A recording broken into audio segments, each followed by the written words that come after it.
They have finally arrived. This is the battery, and this is the generator, aka the power station, aka the inverter.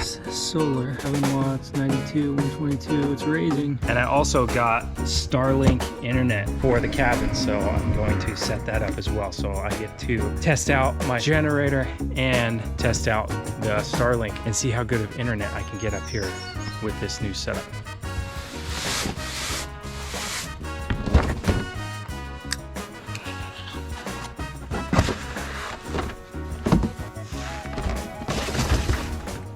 So not only do these big tall trees around the cabin block the sun from hitting the solar panels, they also cause obstruction for the Starlink satellite to get a clear view of the sky and get a good signal. I've checked for obstructions using the Starlink app, and it just is what it is. There's trees in the way no matter where I put it around here. So I'm just going to connect it in this spot, which is convenient.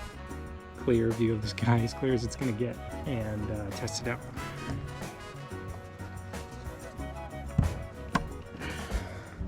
Well, it's on, but it's not working. Connected without internet. Dang it. I had a feeling it wasn't going to work. Right there on the ground. Looks like I'm going to have to take it to the roof. Need a longer pipe. Alright, over there was a no-go. It's time to try this roof. What's the slide? Dang it. There's actually this spot right here on the roof.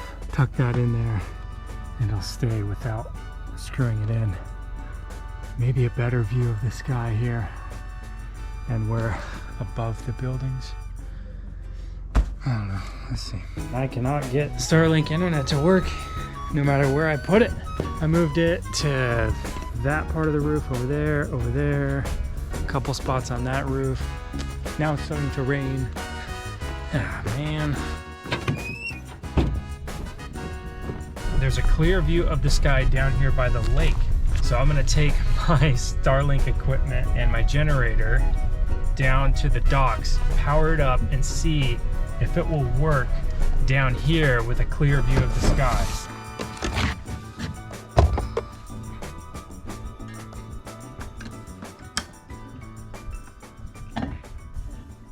Screen recording in 3, 2, 1, go.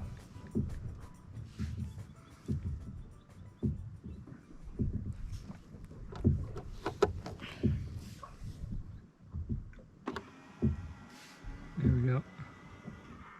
It's moving. Check for obstructions.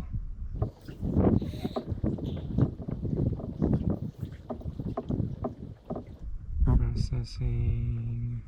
This is a great place for your Starlink. Awesome. So give me internet. No signal received. Online. Boom, it says online. Speed test. Ho, look at that. Megabits per second upload. All right, let's try and watch something now. Oh, it's moving. Mid-internet usage, that antenna moves. Nice aesthetic. So you wouldn't see all the wires. That's the grand tour of the inside of the cabin.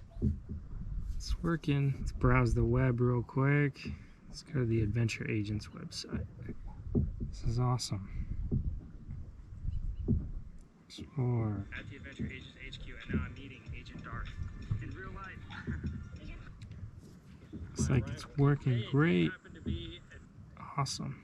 So the good news is all this works. The bad news is I'm all the way down here, and it's not where my cabin is. Cabin's up there in the woods with lots of trees surrounding it. So I do know somebody that climbs trees.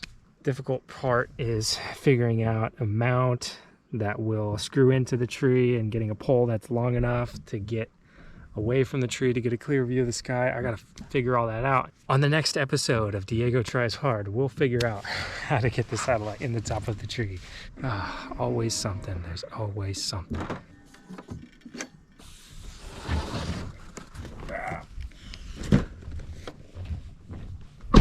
There is an obvious candidate here. It's that tree right there. I think if I put it in the top of that tree, it would be optimal because there's nothing around it at the very top, and the bottom of the tree comes down to the porch here, so I could run the wires down the side of this tree underneath the porch and into the house.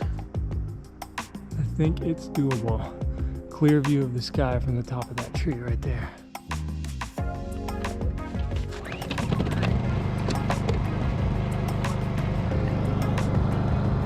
I have solar panels that go along with this battery and inverter.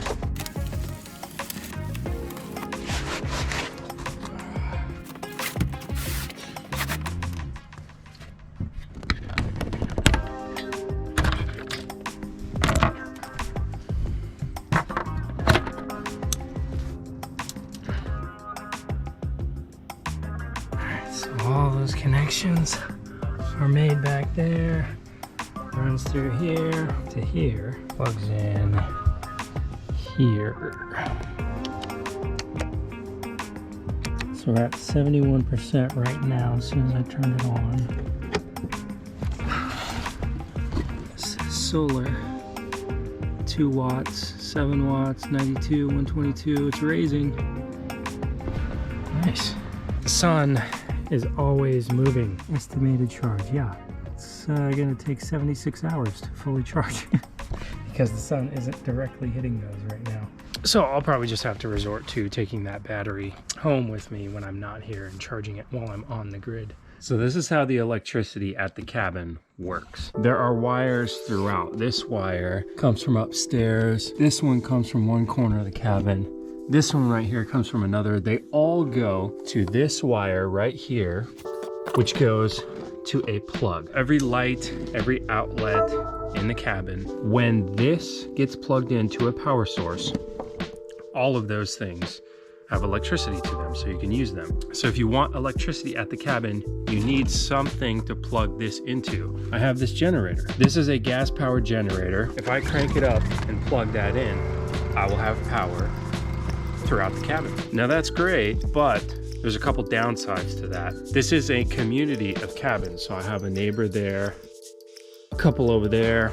I have actually neighbors all around. And there's rules about quiet hours and running gas generators at night. So I can't just keep this running whenever I want so that I can have electricity up here. And I don't really want to do that because this takes gas. I need to fill it up with gas. Gas costs money.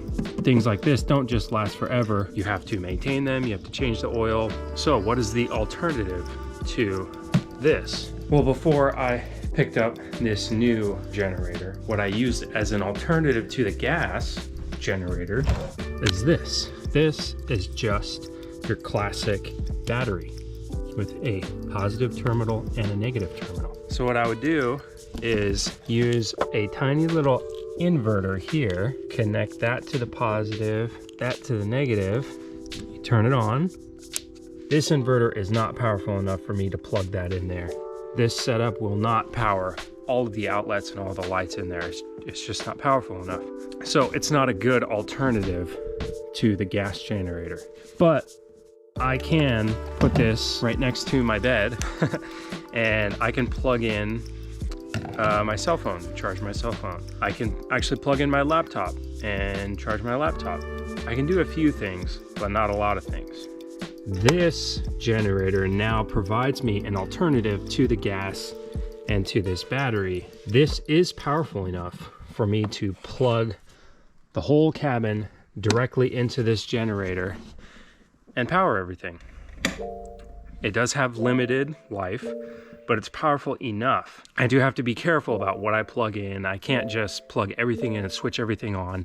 Not right now with just one battery. This is actually capable. This is just one battery here. I can stack up to 96 batteries. So I could have this set up to do almost whatever I want, but those batteries are very expensive.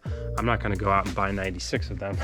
What I'm going to do is what I've done before, which is take this battery home and charge it while I'm on the grid. So I'll do the same thing for this. I'm gonna take this battery home and I'm gonna charge it so that when I come up here, it's fully charged And if there happens to be sunshine, I'll plug in the solar panels and continue to charge it.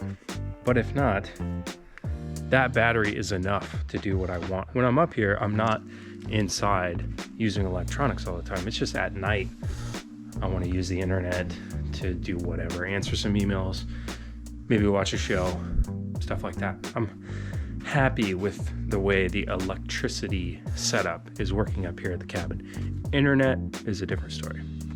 So there's a cell phone boost over there on the roof, and the wire to that comes all the way into the cabin. This thing receives the signal from the antenna out there, and this needs to be plugged in to some type of a power source in order for it to work. Turn this on, plug it in, and boom, this is powered, and that boosts the signal full bars on this. So I turn on the mobile hotspot, and then I'm connected to that phone. Better than toilet paper. I can watch better than baby wipes. YouTube videos. This is amazing. From up here.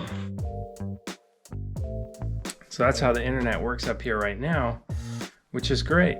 But this is not my phone. This is Patrick's phone that he so graciously lets me borrow. And that's his AT&T phone plan. That's his data that I'm using to get internet up here.